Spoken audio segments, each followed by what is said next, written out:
In a small village in England, there stands an old church abandoned for over 200 years. It is said that a priest once died there under mysterious circumstances. His face frozen in terror as if he had witnessed something unspeakable. Villagers claim that at night, the sound of church bells can be heard, even though the bells were removed decades ago. Some even swear they've seen a shadow moving through the broken windows, holding a candle in its hand. One night, a young traveler named Daniel entered the ruins with his camera. The moment he stepped inside, the temperature dropped sharply, and faint whispers began to echo through the dark halls. Daniel raised his camera to record, and through the lens, he saw a tall, dark figure standing at the altar, staring directly at him. Daniel's heartbeat raced wildly. He looked at his camera screen again. The dark figure at the altar was gone. Yet the whispers grew louder, circling around him as though unseen footsteps followed his every move. Suddenly, the heavy church doors slammed shut. Daniel rushed back, pushing hard, but they wouldn't budge. In the pitch-black hall, a single candle flickered to life, revealing an old wooden bench. On it, a sentence was written in dried blood. "You should not be here." Daniel froze, his breath caught in his throat. Then, from the darkness, a soft voice whispered his name. "Daniel?" He spun around, but there was no human. Only that same tall, dark figure, now standing just a few steps away. Daniel's legs trembled as the dark figure slowly advanced toward him. The whispers inside the church grew into screams, 100 voices crying in pain, echoing from every corner of the hall. Desperate, Daniel lifted his camera and hit record. But what he saw through the lens was not the same as reality. The church appeared empty to the naked eye, yet in the camera, hundreds of shadowy figures stood, their twisted faces glaring at him with hollow eyes. Suddenly, the tall figure appeared right in front of him. Its voice was deep, like a grave speaking, "You should not have come here." At that moment, every candle in the church burst into flame. On the floor, Daniel could see strange symbols drawn in dried blood.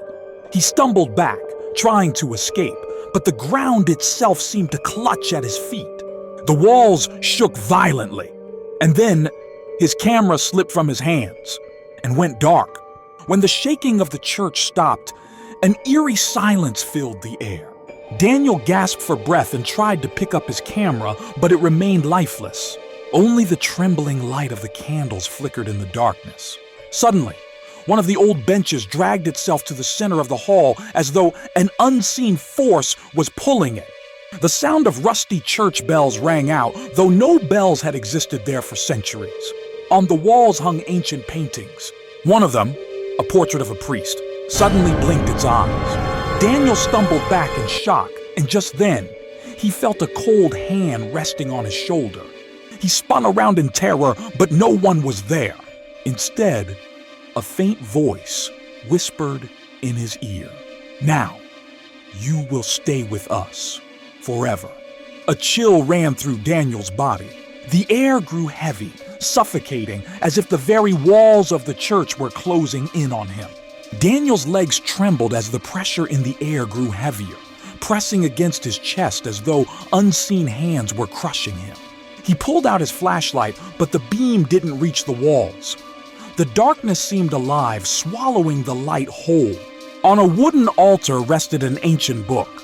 Suddenly it flipped open on its own, its pages rustling until it stopped on one, where a single word was written in dried blood. "Daniel?" Daniel's eyes widened in terror. He staggered back and tripped over something. Looking down, he saw an open coffin lying on the floor. The same name carved into it in blood. The church bell tolled again, louder this time, so deafening that his ears rang in pain. Cracks split across the walls as the whispers rose into screaming voices. "You cannot escape us!" Daniel pressed his back against the wall, shivering. And then he noticed something. Behind the altar, a half-broken wooden door stood slightly ajar as if leading to somewhere beyond. With trembling hands, Daniel pushed open the old door behind the altar. A foul stench rushed out, the smell of decayed corpses mixed with ancient dust. Behind the door was a narrow staircase spiraling down. Torches lined the stone walls, and disturbingly, some of them were still burning, as though someone had lit them not long ago. Step by step, Daniel descended. The whispers no longer came from behind him. Now, they rose from below. At the bottom, he entered an underground passage filled with rows upon rows of old coffins. One of the coffins creaked as its lid shifted on its own. Daniel froze, his heart pounding. Then another coffin rattled, and another. Soon, the entire crypt was filled with the sound of dozens of coffin lids banging violently. Daniel spun around to escape. But the door he had entered through was gone. He was trapped beneath the church. The rattling of the coffins grew louder and louder. Daniel's chest tightened as sweat poured down his face. Suddenly, with a violent crack, one coffin lid flew open and a skeletal hand reached out. Daniel stumbled back in terror as more and more coffins burst open.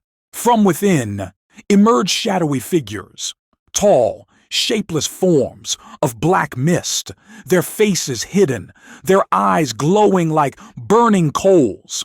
They began advancing toward him all at once. One by one, the torches along the walls extinguished, plunging the crypt into complete darkness. In that suffocating blackness, a single voice echoed, "Now you belong to us." Daniel fumbled in panic, pulling out his phone. He switched on the flashlight, and in the beam of light, he saw a door. But it was high up on the wall, several feet above the ground, as though someone had designed it to be unreachable. Daniel shone his phone's light on the door. It was high up on the wall, far out of reach even if he tried to jump. Meanwhile, the shadows were closing in, circling around him. His eyes darted toward the old coffin stacked near the wall. Hesitantly, he climbed onto one. The moment his foot touched it, whispers rose from within, as though something inside was struggling to get out. Ignoring the voices, he used the coffins like steps, climbing higher and higher. The shadows shrieked, the crypt shook, and dust rained down from the ceiling. Finally, he reached the door and pushed against it with all his strength. It was old but stubborn, refusing to open. Then suddenly, a shadowy hand clutched at his ankle, freezing him with an icy chill.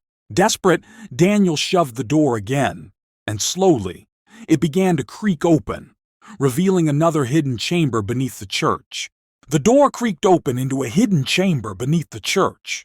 Inside, Daniel found shelves stacked with ancient books, their pages smeared with blood and strange symbols. In the center of the room sat the very priest whose portrait hung in the church. His flesh had decayed, his face was skeletal, and his hollow eyes glowed a sinister red. The priest spoke in a chilling whisper. "We are all prisoners of this church, and now, so are you." Daniel turned to run, but the door had sealed shut. The shadows poured into the chamber, circling him. The church bell rang one final time, and then everything went black. The next morning, villagers found Daniel's camera lying outside the church. The last recording showed the shadows closing in around him, but Daniel himself was never found. Question for the audience. Do you think Daniel really died? Or is he still trapped beneath the church to this day?